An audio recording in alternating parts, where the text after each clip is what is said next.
Оразаның сыры мен сауабы. Аса қамқор, ерекше мейірімді Алланың атымен бастаймын. Барлық мақтау Аллаға тән. Тура жолдың мәңгілік өнегесі болған ардақты пайғамбарымыз саллаллаху алейхи уассаламға салауаттар мен сәлемдер болсын. Баршамызды айлардың сұлтаны болған қасиетті Рамазан айына аман-есен жеткізген Аллаға шексіз шүкір айтамыз.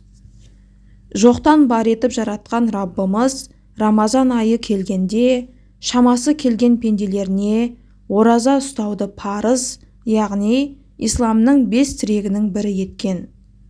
Бұл Алла тағаланың бізге сыйлаған өте үлкен кеңшілігі мен нығметі. Жаратушы иеміз Құранның Бақара сүресінің 185 аятында Рамазан айы сондай бір ай, ол айда адам баласына тура жол нұсқаушы және ақ пен қараны айыратын дәлел түрінде Құран түсірілді деп Рамазан айының қадірін қасиетті Құран арқылы белгілеген. Расында адамзат баласы адасқан кезде, лағнеті шайтанның арбауына ілескен сәтте, жер бетіне надандық жайылған уақытта, адами құндылықтар тапталған заманда, Алланың өз пенделеріне деген шексіз мейірімінің нәтижесінде көркем насихат, жүректі түрлі дерттен сақтау, тура жол көрсету үшін қасиетті Рамазан айында Құран түсіріле бастады. Бұл туралы Алла тағала Құранда былай дейді: «Уа адамдар, сендерге расында Раббыларыңнан насихат, көкіректердегі дерттерге шипа, әрі мүміндер үшін тура жолмен рахым, ислам мен Құран келді. Уа Мұхаммед, олар Алланың кеңшілігі, мәрхәмәтімен болған осылармен қуансын. Өйткені Құран олардың жиған тергендерінен хайырлы де». Шын мәнінде қасиетті Құран адамзат баласының игі істері яки жасаған жақсы дұғалары үшін түскен жоқ. Құран Алла тағаланың адамзат баласына шексіз жақсылығы мен рахымы үшін түсті. Құран аяттары ақты қарадан, адалды арамнан ажыратып берді. Екі дүние бақытына жетелейтін парыз амалдар бекітілді. Ендеше бұл біз үшін нағыз қуанатын жағдай. Алла елшісі саллаллаху алейхи уассалам осыған ұқсас тағы бір дұғасында: «Ей Аллахым, сенен сенің сүйіспеншілігіңді, сені жақсы көретіндерді жақсы көруді және сенің сүйіспеншілігіңе мені жақындататын амалдарды сұраймын.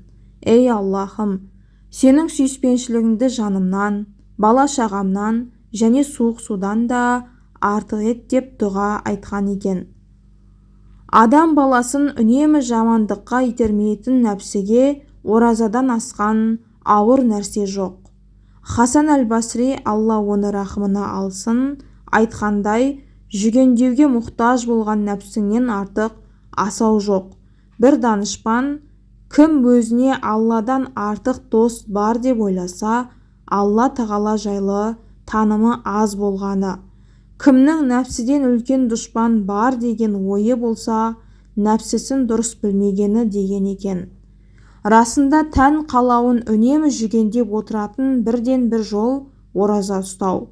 Осыған дейін ашуды, тізгіндеуді үйренбеген болсақ, оны ораза үйретеді. Осыған дейін көңіл қалауымызша артығымен тамақтансақ, ораза хадиске сай аз мөлшерде тамақ жеуді үйретеді. Осыған дейін бойымызда тәкаппарлық сезімі көрініс тапқан болса, оны ораза жойып жібереді. Осыған дейін міскіндерге көңіл бөлмеген болсақ, оразада халіміз олармен теңесіп, садақа беруге ден қоямыз.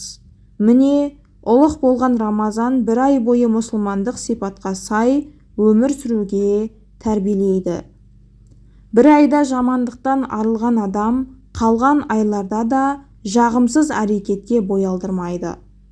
Ізгілерден қалған мынадай сөз бар: кемелдікке жету үшін адам баласына 4-ақ нәрсе керек: аз ішіп жеу, аз ұйықтау, аз сөйлеу һәм көпшіліктен арагідік бөлініп оңашалану. Пенде осы аталған 4 қасиетке ораза ұстау арқылы жетеді. Шын мәнінде, күні бойы аш құрсақ жүрген адам 1 ай бойы аз тамақ жеуге дағдыланады. Күнін оразамен өткізген мұсылман түнін құлшылыққа арнайды. Түнгі намаздарға көңіл бөліп, жамағатпен тарауих намазына қатысады. Одан бөлек таң намазы алдында түнгі тахаджуд намазын өтейді. Аузы берік адам артық сөйлеуден сақтанады. Осылайша аз сөйлеуге дағдыланады. Ал Рамазан айының соңғы 10 күнін оңаша өткізуге ниет танытқан пенде иктикафқа кіріп, өзін дүние істерінен босатып, уақыты мен күш-жігерін құлшылық жасауға арнайды. Пайғамбарымыз саллаллаху алейхи уассалам үмбеттерінің өзге үмбеттерден ерекшеленетін 5 қасиеті бар.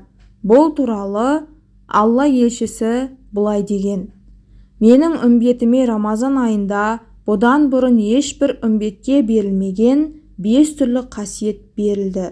Оның біріншісі, ораза тұтушының аузының иісі Алланың алдында хош иісті месіктен сөзсіз артық болады. Оның екіншісі, ауыз ашқанша періштелер олар үшін Алладан истихфар тілеп тұрады. Үшіншісі, Алла тағала Рамазан айының әрбір күні жәннатын безендіріп, оған менің ізгі құлдарымның ауыртпалықтар мен таухметтерін тастап, саған кіретін күні жақын қалды дейді. Төртіншісі, бұл айда жындардың біразы шынжырланып, басқа айларда істейтін нәрселерін істей алмайды. Бесіншісі, ал соңғы түні болғанда олардың мұсылмандардың күнәлары кешіріледі. Сахабалар: уа Расулалла, ол түн қадір түні ме деп сұрағанда, жоқ, жұмысшы да ісін толық бітірген соң өзінің сыйын алмаушы ма еді, сол сияқты деген екен. Алла тағала баршамызға қасиетті Рамазан айында оразамызды кемеліне жеткізіп ұстауды жазғай. Қасиетті айда жасаған әрбір ізгі амалымызға мол сауаптар жазып, келесі Рамазан айына дейін аман-есен жеткізгей.